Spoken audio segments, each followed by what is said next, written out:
దేశవ్యాప్తంగా మహానుభావుడు డాక్టర్ గారి అంబేద్కర్ జయంతి సందర్భంగా 135వ జయంతి సందర్భంగా ఈరోజు దేశవ్యాప్తంగా కూడా ఒక పండుగలాగా ఆయన పుట్టినరోజు జరుపుకోవడం కూడా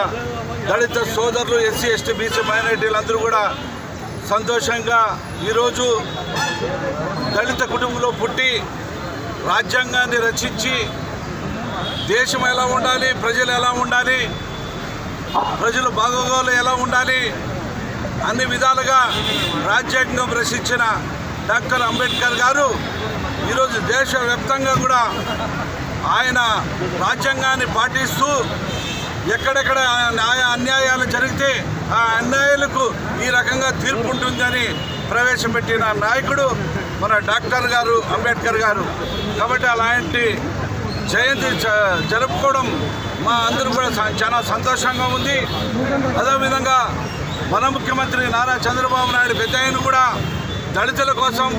ఎంతో ప్రత్యేకంగా నిధులు కేటాయించి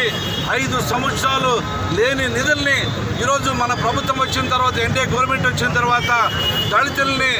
మంచిగా వాళ్ళ భవిష్యత్తుకి కానీ వాళ్ళ కుటుంబాలకు కానీ